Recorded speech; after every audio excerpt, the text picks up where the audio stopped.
everyone. Can you hear back there all right? Don't want you to miss anything. Well, I am Clarence Snyder, and I am an alcoholic, a recovered alcoholic. I live in Florida, and it's certainly nice to see such a turnout for the opening of your wonderful new club here. You really have a beautiful facility, and I'm sure that you're going to make a success out of it here. But I imagine when you start a new club, somebody's going to get mad and start another one, too. This is a kind of... Did it happen already? That's what we call unity. You know, it always kills me when I hear these people talking about unity. Unity to me is a riot. AA starts in riots and it grows in riots. Nobody decides just to start a group because they need a group. Somebody gets mad at somebody and they choose up sides and away they go. It's been ever thus. Well, you know, I'm rather a freak in AA. As Jim said, I am supposed to be the oldest man in AA. If there's anybody older, I don't know it. Because the thing is, all the men who preceded me were 10, 15, or 20 years older than I was. And time has taken its toll and they're all gone. I happen to be the next birthday. If I live this long, I'll be 80 years old. You can see how old the rest of these birds would be. So they just didn't make it. So I was fortunate. I was only 35 years old when I arrived here. So they thought I was too young for this thing at the time. Well, I am a freak. I came to a fellowship that did not yet exist. There was no AA when I arrived here. When I met my sponsor, Dr. Bob, he put me in Akron City Hospital, where I sobered up. And when I was in that hospital, the alcoholics who were in the Oxford movement at that time, they were a minority, they came to visit me. And when I left the hospital that night, he took me to the meeting of the Oxford group at T. Henry and Clarissa Williams' home in Akron, Ohio. And this was known as the Oxford movement at that time. And it stayed the Oxford movement for 15 months, till up in May of 1939, when we split away from the Oxford group, the Cleveland contingent, and we started our own group. It was the first group of Alcoholics Anonymous in the world, in Cleveland, at 39. So a lot of this stuff you hear about 1935, that is not exactly correct. There were some people around at that time, a few of them, but they were strictly Oxford groups. And I want to tell you something just to give you a little light on this history of AA before I get into anything else, because there's so much confusion about it. The Oxford group was a religious fellowship, and it was a Protestant fellowship, and a Catholic did not belong, or could not, because his church did not permit him to. So there were no Catholics around when I arrived, and Doc told me to go back to Cleveland when I left the hospital, and I should spend the rest of my life fixing drunks as an avocation. We didn't call them alcoholics. When they called me an alcoholic, I was being elevated. We called them rummies in those days, and I still do. And so I went back to Cleveland, and all my enthusiasm and my steam and my ignorance, I started tackling rummies on the street. And back in the 30s, there were plenty of them around because there was a deep depression on, and there were a lot of them wandering around and didn't even have any homes. So I'd walk up to some drunk on the street and tell him he should quit drinking. He should be like me. Well, you can imagine the reception I got from some of these people. I don't mind telling you, some of it was physical. But after 7 long months, and having talked to hundreds and hundreds of assorted alcoholics, dipsomaniacs, rummies, drunks, or what have you, I finally nailed my first baby. They call them pigeons around here. We didn't call them pigeons, we call them babies. I'd rather call them rabbits than pigeons. I think it's more apropos. But anyway, I nailed my first fellow, and he happened to be Polish. And after that, people came in real fast. It took me 7 months to get my first one. See, this was a selling job. You had to sell this idea to people. So after that, there was an invasion of Irish. The Irish invaded us. And out of the first dozen people we had in this group, 7 of them were Catholics. I took them down to Akron to the Oxford group meetings, and they couldn't accept that. Their church would not permit it. So I went down to see my sponsor about it and tell him what we were up against. And he said, well, we're not keeping them out of the Oxford group. I said, no, you're not keeping them out, but their church keeps them out. It's all the same. They can't come. He says, well, that's their tough luck. I said, no, Doc, this don't have to be their tough luck. We now have a book. We wrote this book in the fall of 38 that came out in February of 39. And this is May of 39 when I'm talking to my sponsor and telling him how he should run his business. And I said, no, we have this 12-step program now, and with the 4 absolutes of honesty, unselfishness, purity, and love, anyone can live by that. And he says, well, you can't do that. I said, can't do what? He said, you can't break this thing up. I said, I'm not trying to break anything up. I'm trying to open it up so people can get in. He says, well, you can't do that. I said, well, we're going to do something. He says, like what? I said, you'll see. So I had another Irishman in the hospital in Akron. He was a lawyer, patent lawyer, Al Goldrick. You'll see his story in one of the later editions of the book. I think his story is called He Thought He Could Drink Like a Gentleman or something like that. But you'll see my name in that story, so you'll recognize it. He was down there all smoked up with formaldehyde in the hospital. I didn't talk to him. I went out to see his wife about using their home for a meeting place. We had no money for meeting halls or anything, and we had been accustomed to meeting in homes. So she was delighted with the idea. So here's what happened. Here's how AA started. I went down to Akron the next Wednesday night, made this statement. Said this is the last time the Cleveland contingent will be down here as a group. We are starting our own group in Cleveland, Ohio, and I made the mistake of giving them the address. I shouldn't have done this. 2345 Stillman Road, Cleveland Heights. I said this further. And this is not going to be known as an Oxford group. It's going to be known as Alcoholics Anonymous. We're taking the name from the book. And further, I said this is what caused the real riot. I said, only alcoholics and their families are welcome, nobody else. Well, being a minority in there, the rummies, you can imagine what happened. All the rest of those people, they've been so good to us and everything, and we're shutting them out like that, keeping them out of our society. Well, to say the least, the roof came off at T. Henry's house. Clarence, you can't do this. I said, it's done. You must come down and talk about it. I said, there's nothing to talk about. It's done. Well, if I thought that was a riot, you should see next Thursday night up at 2345 Stillman Road, Cleveland Heights. That whole group came up and descended upon us and tried to break our meeting up. And one guy was going to whip me. And as I said before, this is all done in pure Christian love. But we stood our ground, and that's how AA started. That was a series of riots that got us started, and we have been rioting ever since. We rioted to the extent that we have several thousand groups around the world now. You know, it's a wonderful thing, and I look back and look at some of these things that happened. I remember so distinctly one night looking at that group up at 2345 Stillman Road and saying to myself, wouldn't it be wonderful if we ever had as many as 35 members here? Yeah. It wasn't 2 years' time we had 35 groups in Cleveland. Figure that out. And then now it's gone all over the world. There's any place you can go that you don't find AA in various stages of deterioration or otherwise, but it's there. So it's become an international situation, and you and I are part of this. You know, since I've been in this fellowship, I've spent an awful lot of time working with people, organizing groups, getting publicity, appearing before the TV or the radio, what have you. I'm not an anonymous creature, and anybody tries to tell me to keep quiet, they're talking to the wrong guy. If we'd have kept quiet like they talk about today, you wouldn't have an AA. Somebody had to go out and do something. So my anonymity is my own business. It's nobody else's. So if I want to tell people I belong to AA, that's my privilege, same as yours.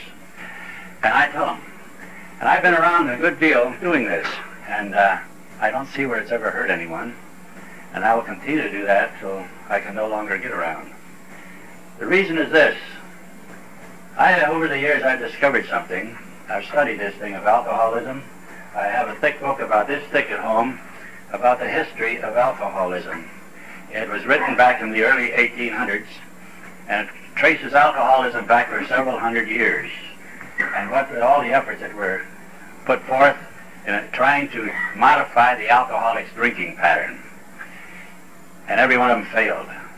And in going further, I found that alcoholism is probably the oldest malady that afflicts the human race. It really is. You can read about alcoholism in ancient history. You can read about it in mythology, and you can read about it in the Bible. There's some very good rummy stories in the Bible.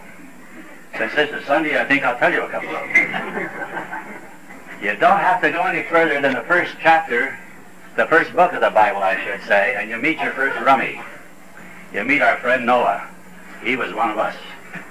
And here's the evidence. You know, the world got itself into a condition about the way it is today. Everything going downhill, and everybody accepting the philosophy, if it feels good, do it, you know. And the moral responsibility of people, and it's just about going to nothing. So God got fed up with all this situation and decided the only way he could ever correct it was just wipe the whole thing out and start all over again. But he needed some seed, so he had a plan. So he went to his friend Noah, and he says, Noah, he says, I want that you should do something for me. He says, yes, about anything. He says, I want that you should build a big boat, a big ark. And he gave him the dimensions of this. He said, I want you and your family to do this. And after it is completed, I want you to put 2 of every living creature in there and your family, so we'll have some seed, because I'm going to flood this world and start all over again. Okay, old Noah's right with him. So Noah and his family get out there sawing logs and cutting down trees and making a lot of racket and building this boat. And along come the neighbors. They say, what are you doing, Noah? I'm building a boat. A boat? They're out in the middle of the desert? Old Noah is playing with a short deck. They criticize the old boy, and they go on their way and they shake their head for poor old Noah. But they kept this up for year after year, building this ark, and they finally got it completed. And they, sure enough, they loaded it up as God had ordained with all these animals and so forth. And they shut the door. And finally, those rains came. And it rained for 40 days and 40 nights. And that old boat came up and started to float. People were pounding on that door. They wanted to get in. The ones that had laughed at old Noah, but they didn't get in. No one else got in. That boat floated around for a long time. And finally, it came to rest on Mount Ararat. The water receded. The land came up. And what was the first thing our friend Noah did? He ran out there and he planted a grape arbor, he raised some grapes, he made some wine and got drunk.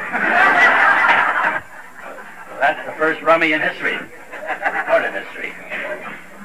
I like some of those stories in a good book about rummies. They're so good. I like the one about the prodigal son. This is a good rummy story. Here's these 2 boys, they're both Jews, so keep this in mind, they're Jewish. And their father has a big spread, his big farm. He's got cattle, he's got sheep, he's got goats, he's got no hogs, he's got everything else. And these 2 boys are working for their dad out on this big farm. And of course, according to the way things were in the society then, when the dad dies, the boys come in to share the loot, you know. Well, this one kid, the older boy, he always worked, oh boy, he was at it all the time, working, doing more than he should be doing. He was the Al-Anon kid. But the other kid, the young one, guess who? He was dissatisfied with all this stuff, and he didn't want to wait till some indefinite time when his father died.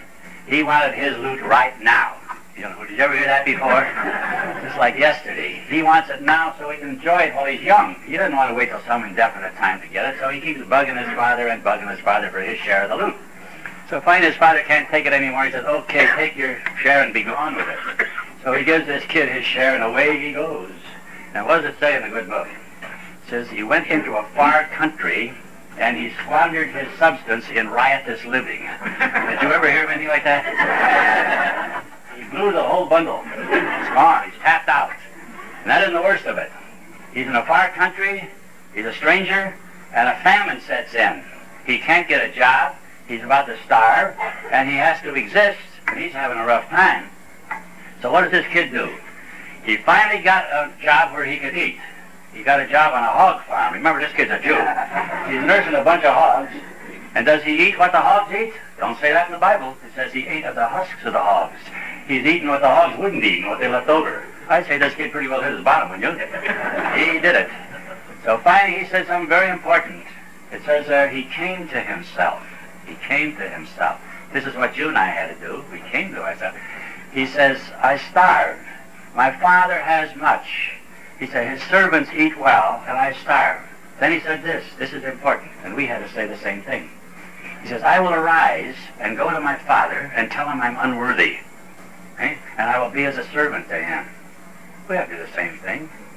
So that kid got off his duff, and he started that long journey, that long trek back home, beaten, whipped, sick, just washed out. And he had to go face the music. And he started for home. Did his father chew him out? Didn't say that. He says, it says in there, the father saw him coming afar off. And he ran to this boy, and he fell on his neck and kissed him. He said, my son who is dead is alive.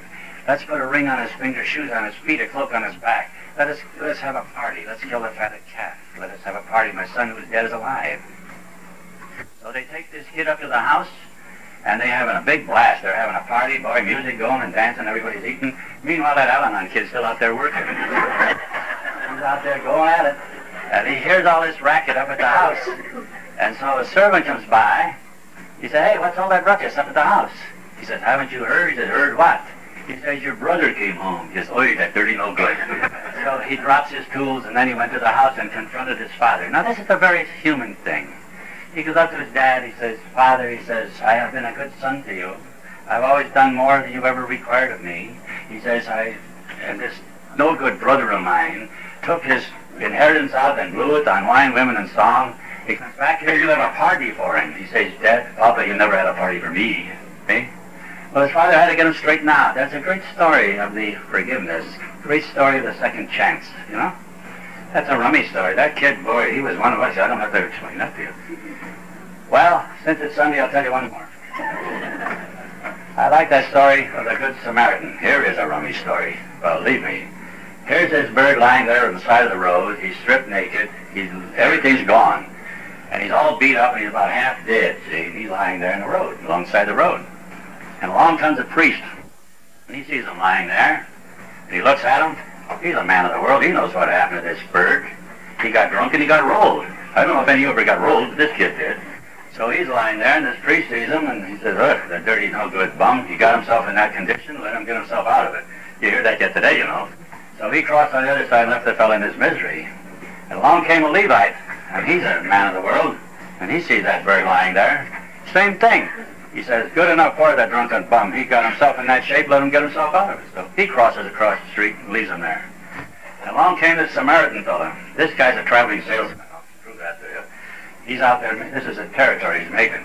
So he's coming along there, and he sees this bird lying there. And he's a rummy, too, this Samaritan. The Samaritans were not the chosen people around those days. But anyway, did he pass him by? No. He got down off of his form of conveyance. It certainly wasn't a Chevrolet. Maybe probably a mule. And what did it say he did with this fellow? He ministered to him. He gave him a drink. He gave that medicine he needed. And did he leave him lie there? No, sirree. He picked him up, and he put him on his form of conveyance and took him to the Holiday Inn. Well, he took him to an inn, it says, anyway. And here's how I know they're all rummies. This salesman takes this fellow to this Holiday Inn, and he says to the innkeeper, he says, here, take care of this fellow, and here's some money. You see, he gave the money to the innkeeper, not to the rummy. He knows. He said, you take care of this bird, and if there be any more due, I will repay you on my next visit, which means he's a salesman making that territory. So you see, there's a first 12-step call on record. So that's the first 12-step call we have in print.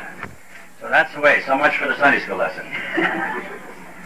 You know, when I came here, as I say, there was no AA at the time, and it was quite an adventure in the beginning of all this.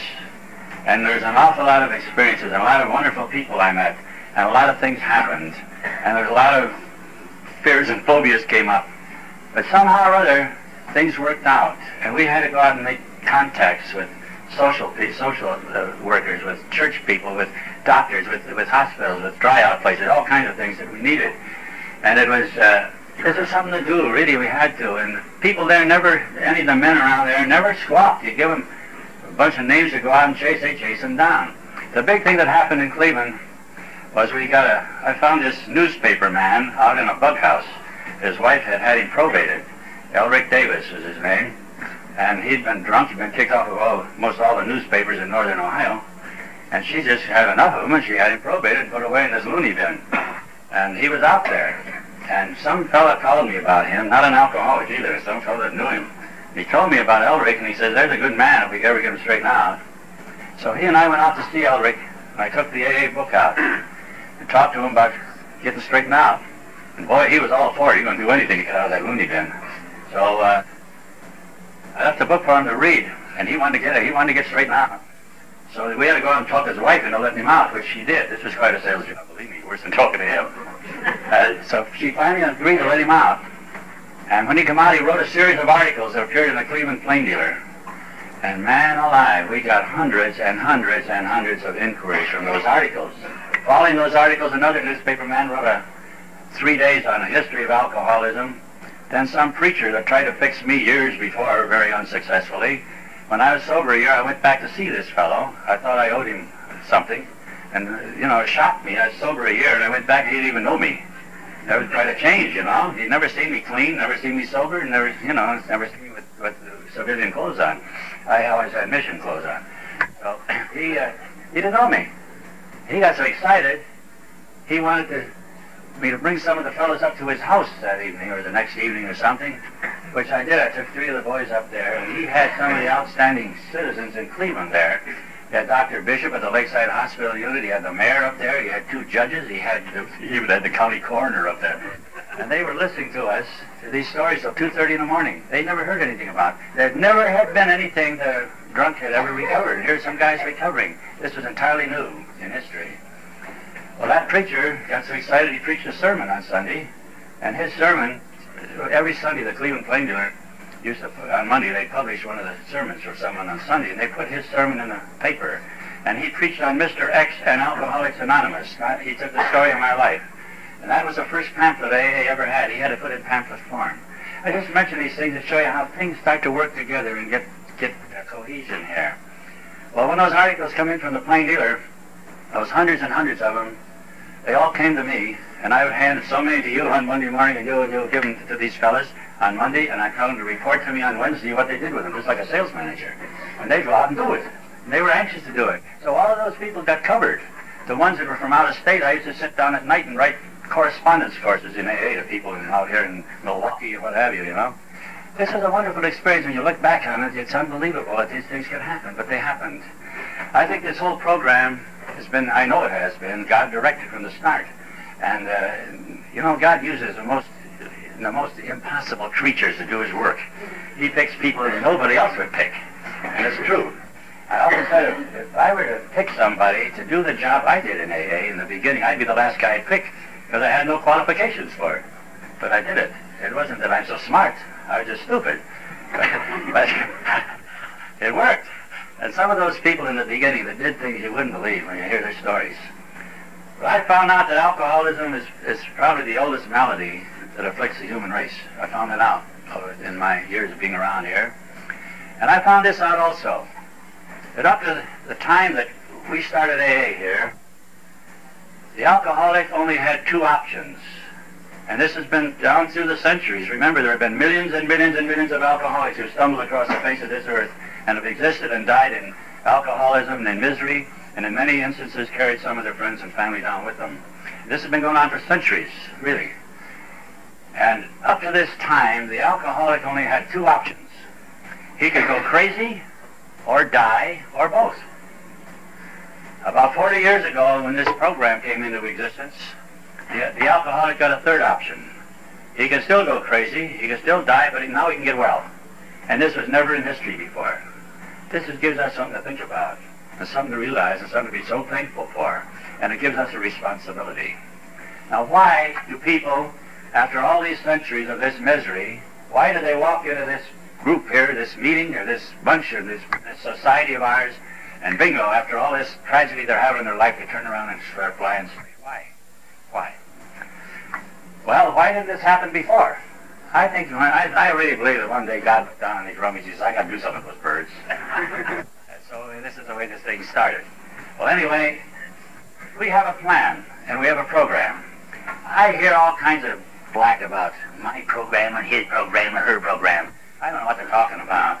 To me, there's only one program. That's our program. Don't tell me about your program, or his program, or her program. This is our program, and there's only one program. And by God's grace, we have this program, and due to this program, people now get well.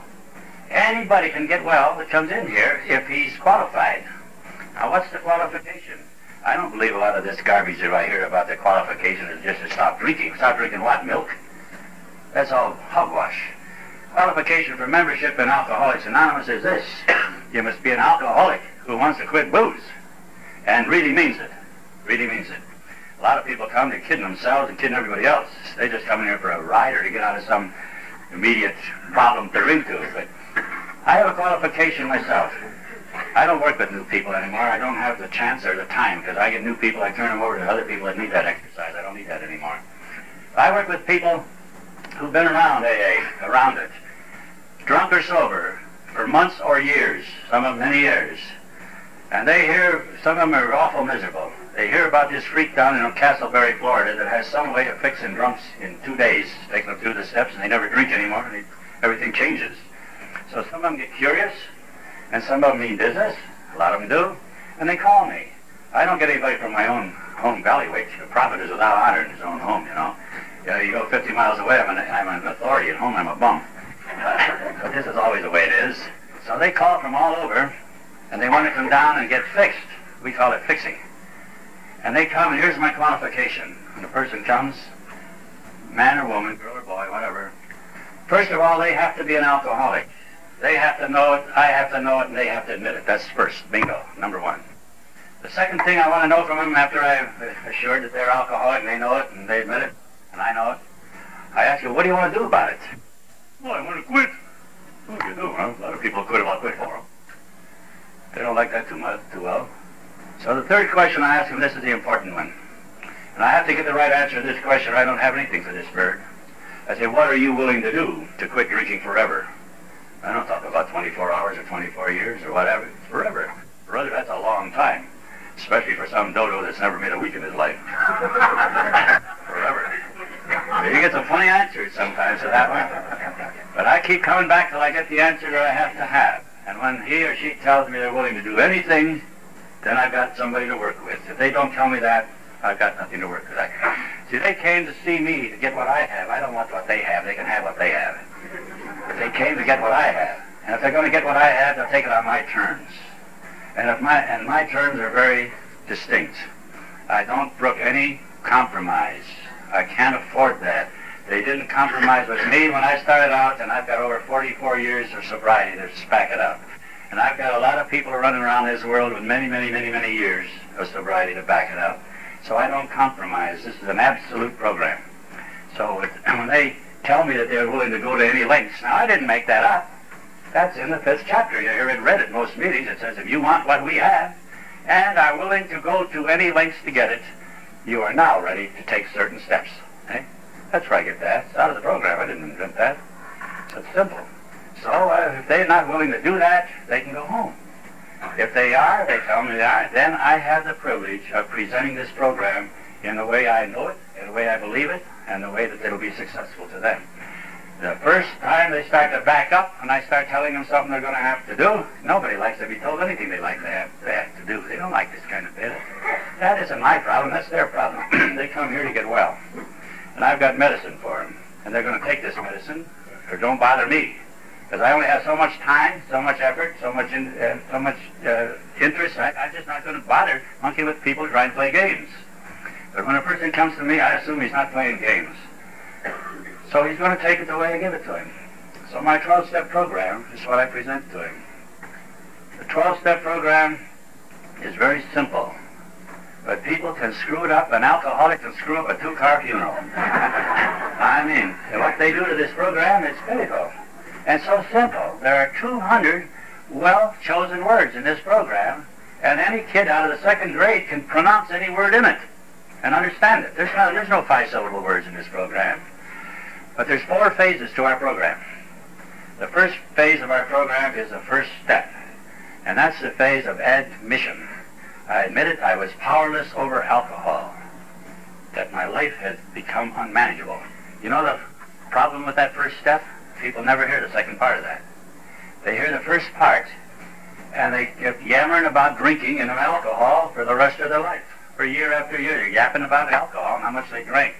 I didn't come here to learn how to drink. I came here to learn how to quit. Everybody knows how to drink. Nobody has to teach anybody here how to drink. But they don't hear that second part. That second part says that our lives have become unmanageable. That is the most important part of that step. The alcoholism is just the key that brings you, opens the door so you can get in here. But getting our life manageable, that's what's important. The whole rest of that program has to do with that. You don't find the word alcohol anymore in those 200 steps. The first step, it says alcohol. You don't hear of it. You never mention after that in this program. Not a bit about alcohol or alcohol. There was an awful lot said there about getting our life straightened out. So the first phase is admission, that we're out of order. We want to get orderly. So the 2nd through the 7th step is submission. We admission, now submission. We resubmit our will and our lives to the care of God. Starts right off in that second step. It says, I came to believe that a power greater than myself could restore me to sanity. I came to believe it. It doesn't say I believed that when I arrived here. Well, how did I come to believe it? Those fellas told me something happened to them and it would happen to me if I take it. I wanted to get well, so I was willing to do anything they told me. So that's how I came to believe. The influence and the example of the men who preceded me. There were 14 men preceded me, and they told me their stories. They were all older than I was, as I mentioned before. Boy, they impressed me. I wanted what they had. I was willing to do anything they told me. I had no choice. I was without everything. So I came to believe because they told me they believed and it would help me if I did. So, okay, I believe. You know what Doc did to me in the hospital? Let me show you, let me tell you how this thing was presented to me in the hospital. Every day those men came in to see me. They told me their stories, and then after they concluded their story, they all told me one thing. They said they had the answer to my drinking problem, and on that note they left. Goodbye. They didn't tell me what the answer was. They went. So I'm lying in that bed wondering what's going to happen to me. I was looking for an operation, see. My sponsor was a doctor, and he was a rectal surgeon. I might say I was pretty much ready for anything. So the last day I'm in the hospital, after all these men had talked to me, Doc came in as usual. Every afternoon he'd come in, sit on the foot of my bed and look at me, and I was scared to death of this guy. Really I was. Doc, as any of you knew him, was a tall, lanky, 6'4" guy with real thin, had fingers on this long, which I think were an asset to him.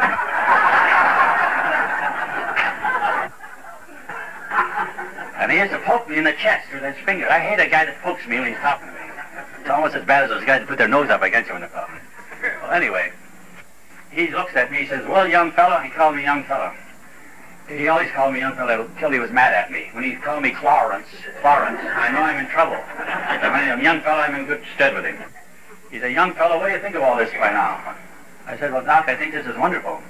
All these guys coming in, they don't know me from a load of hay. They tell me the stories of their life and what happened to them through booze. But I'm puzzled about one thing. He says, and what's that? I said, well, they all tell me they have the answer to my drinking problem, then they go. They don't tell me. What are you going to do to me? What comes now?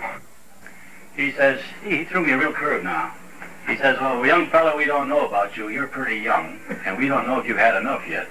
Here I'm coming up off the bum. I weigh 130 pounds. I have no more home than a rabbit. I've got one brown shoe and one black one. I think someone else had a pair like that somewhere. But there I am. I'm really the Beau Brummel. And he says, I don't know if you're ready yet. He says, we haven't had any luck with these young fellas. They're all screwballs. So I'm not one to argue that with them. So I guess I finally convinced him I was ready. He says, all right, young fella, I'll give you the answer to this. So he points that big finger at me. And this is something I never expected to hear. He says, young fella, do you believe in God? Holy smokes. That's the last thing I expected out of a doctor. I'm looking for that operation. So I have to get around this, you know. I can't go on with this deal. So the best I can come up with out of this blubber is, well, what does that have to do with it? You know, I thought that was pretty bright. He says, young fella, that has everything to do with it. Do you or do you not believe in God? Now I'm getting worried. This guy's not going to fix me unless I go along with him. But I'm not wanting to go along with this deal.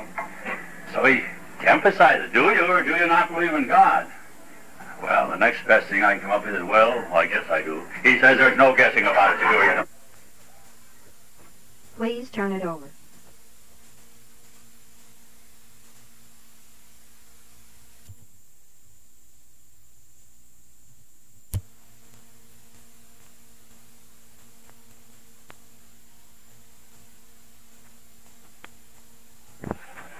Now I am in trouble, see? So I'm going to have to go ahead now. So he asked me again. I says, finally I said, yes, I do. He said, that's fine, young fellow. Now we can get someplace. He says, get down out of that bed. I said, for what? He says, you're going to pray. I said, who's going to pray? He said, you're going to pray. I said, I don't know anything about praying. He said, I don't suppose you do, but you get down there just the same, and I'll pray, and you can repeat after me. That'll do it for this time. So he hauls me down out of that nice warm nest on that cold concrete floor in this shorty nightgown. And boy, I am getting scared again. And he put his hand on my head, and he prayed. And I repeated after him. I don't remember what it was, but I have a pretty good idea what he said. But I do remember he shaking hands with me after the conclusion of that prayer. And he said, you're going be all right, young fellow. And he took me to a meeting that night of the Oxford movement. That's how I was introduced to this spiritual foundation of AA. And why people squawk about all this stuff is beyond me. They come here to get well, and then they want to do it on their terms. It's ridiculous. It's silly.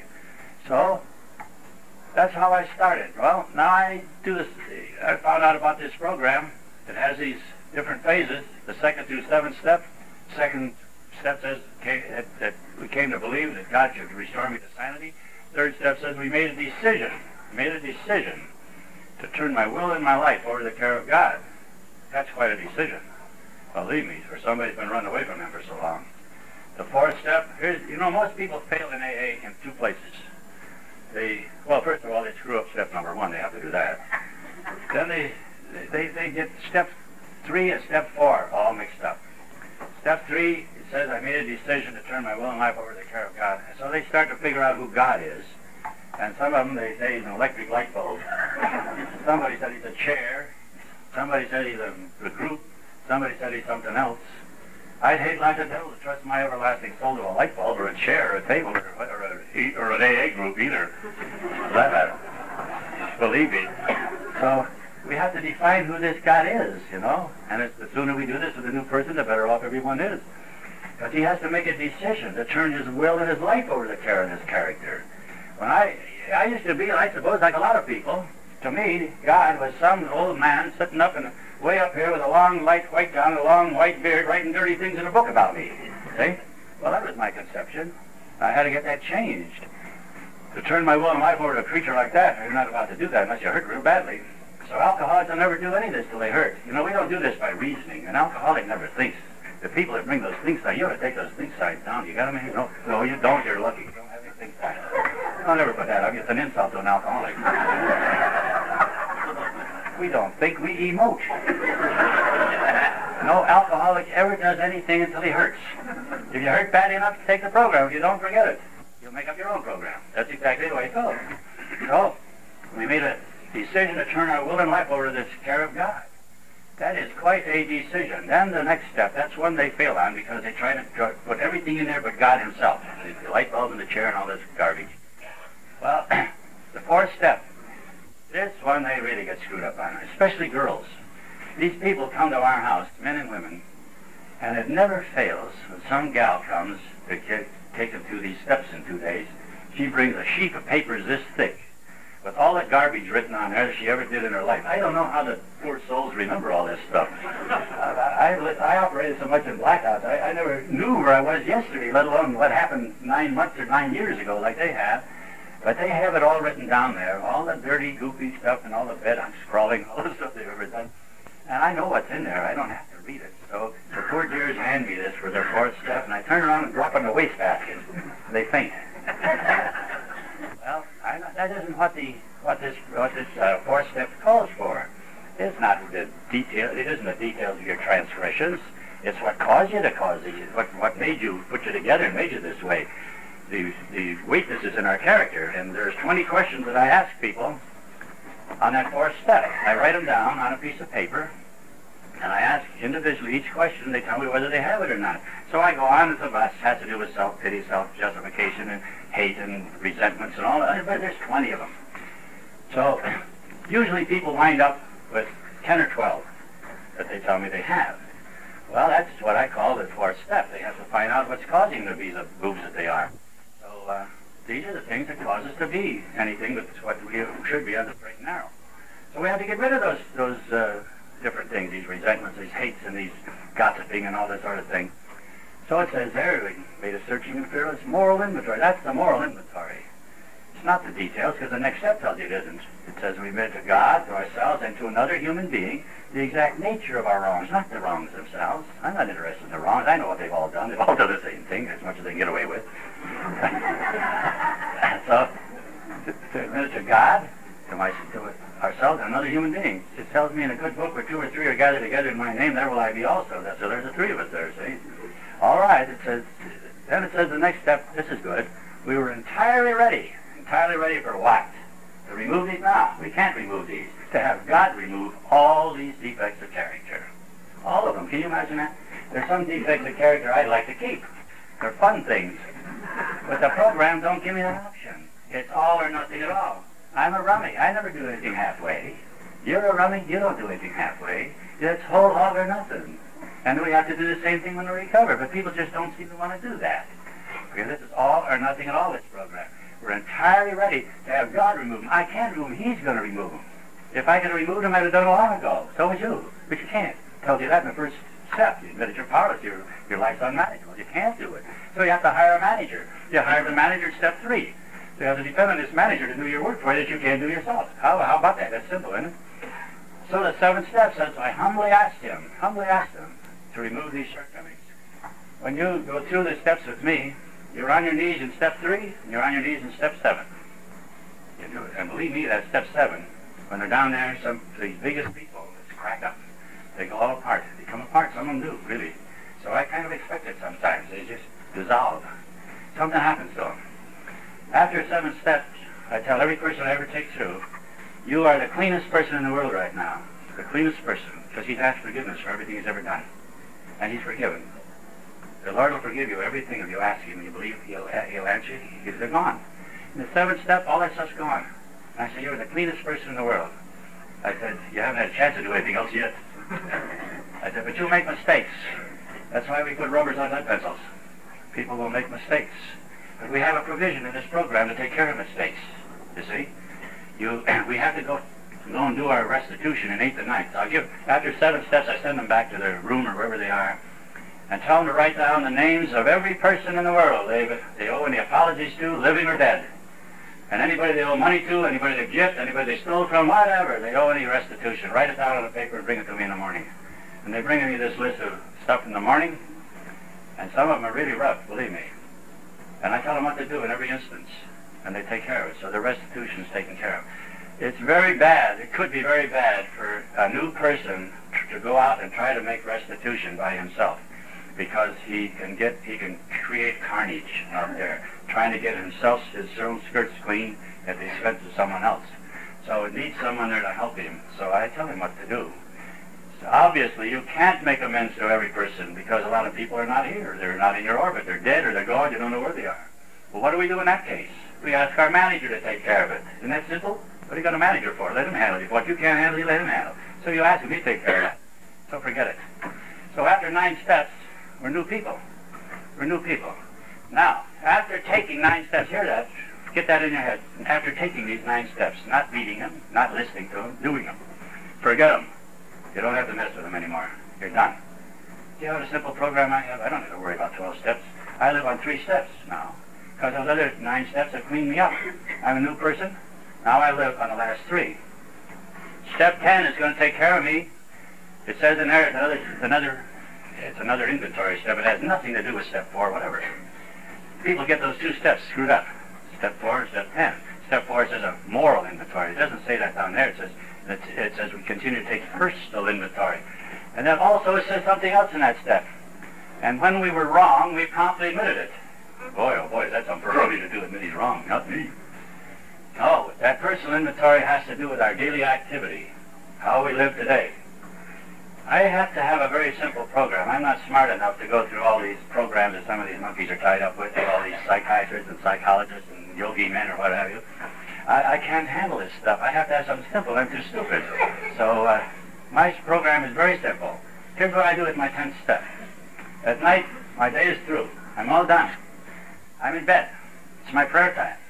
Grace has hers, I have mine, we have ours together. And then I'm there alone with my thoughts. And I think about my day. Where have I been? What has transpired? Who did I meet? What's happened? Did I do anything worthwhile today? If so, I give myself a pat on the back. Oh boy, you get a star for that one. On the other hand, maybe I hurt you, and I owe you an apology, okay? I can't wait. That has to be the first priority tomorrow. I try to come and call you or see you and tell you, I'm sorry that I did this, and will you forgive me? This is very important. It says in that step, it says promptly. Not at my convenience. It's promptly. It's now. Why now? We're the greatest people in the world for getting things off, and it's very easy to do that, and that's not right. We got to keep things straight, day by day. I don't know how many people put that discipline on themselves, but I do. I do. And it's worked wonders for me. If it can work for a stupid guy like me, it can work for anybody. Believe me, that does work. Now, 11th step tells us we're seeking something. The good book tells me, you seek, you shall find. sought through prayer and meditation to improve my conscious contact with God, praying only for knowledge of His will for me and the power to carry that out. Boy, there are a lot of words. Since I'm seeking something through prayer and meditation. Well, what is prayer and what's meditation? To me, prayer is talking to my manager, and meditation is listening to him. I have found out over the years that the good Lord gave me 2 ears and 1 mouth. That ought to suggest something to us. So as I'm seeking to, talking to him and listening to him, if I don't listen, I'm not going to get the orders. See? What am I looking for? I want to establish I want to improve my conscious contact with him. What does that mean? That means I want to feel that he's right here. He isn't way out in the blue yonder where he's inaccessible. He's right here where I can talk to him, listen to him, get answers from him. So I have to keep selling myself that idea all the time. And boy, it pays dividends. Try it. You'll be very much surprised if you haven't been doing it. It says I talk through prayer and meditation, talk to him, listen to improve my conscience. Now it tells me what I'm praying for. Walk into a group meeting sometime, an AA meeting, and ask some people what they pray for. I pray to stay sober. Oh, you nitwits, if you ever go through this, don't ever do that. You don't pray for sobriety. You got sobriety. Thank Him for it. You got other things to pray for. You got to pray for knowledge of His will and the power to carry that out. It says only that to pray for. Okay? You might do that in different ways. Sure, you're going to pray for people. Be careful what you pray for. You might get it. Like the guy, this fellow didn't like this other guy. There's a guy back in our town, and he is a real slob. And somebody said, I'm going to pray for that guy that he goes to heaven. He dies and goes to heaven tonight. That isn't quite the way to do things, but that's the way he felt. All right, we sought through prayer and meditation to improve our conscious contact with God, praying only for knowledge of the will, presence, and power to carry it out. I found out He'll never put anything on me that He won't give me the power to execute. He'll always do that. He'll always get the power to do it. And if you listen, believe me, He's going to put you in places you never thought you were going to be. I can attest to that, believe me. Then the 12th step tells us what happened because we did these things. You hear about 12-stepping. What do they think of 12-stepping? They think it's running after some clown all the time that's drunk. That's not 12-stepping. It doesn't say anything about chasing after being drunk in that 12th step. It says having had a spiritual experience as the result of these steps. That's what we're looking for, is a spiritual experience. Once we get that, then we can do something. Then it says we tried to carry this message, not the rummy, we carried the message to other alcoholics. And get that, it says alcoholics. This is Alcoholics Anonymous. This is not Dopes Anonymous. This is not Fatso Anonymous. This is not Gamblers Anonymous. It's not Nose Pickers Anonymous. This is Alcoholics Anonymous. It says that on the cover of the book. And that's what we're interested in. Having had a spiritual experience as the result of these steps, we try to carry this message to other alcoholics and to practice these principles in all of our affairs. What principles? Somebody says there's 12 principles. I heard some guy in a club say that yesterday. Isn't it with 12 principles? Where do you find that? Principles of love and service. That's what our principles are. It's very simple. So we're going to practice that in all of our affairs, not only with one another here, not only with our family, but with people we work with, the people we don't like, too. Especially. There's an awful bunch of doughheads in this world we don't like. But we have to live with them, we have to put up with them, and we have to pray for them. Pray that something happens to them, not tonight. So there's a simple program. 2 hard words. And some of the funniest things we hear about this program and how you get a bunch of rummies and screw things up. They get this program coming and going, believe me. And it's so simple, but people don't want to let go. Alcoholics are different than people. Get this. They're different than people. We are not like these people out there. We're not like those birds at all. We are a breed of cats all our own. And I don't think there's over 8 or 9% perhaps, maybe 8% or less of the population who can become alcoholics. Really. There's a big difference between drunks and alcoholics. Every alcoholic's a drunk, but every drunk's not an alcoholic. I drank with a lot of drunks that don't have sense enough to be an alcoholic. You have to have something on a stick to be an alcoholic. Your characteristics are different than those people out there. Those people out there are thinkers. They go in, they contemplate their navel about everything. Alcoholics don't think about anything. They act, they do something. You can bet on that, something's going to happen. Thinking is not our mode, that's not us. We act. The alcoholic has different characteristics than those people out there. I've never met an alcoholic, a real alcoholic in my life. There was not a high-strung individual.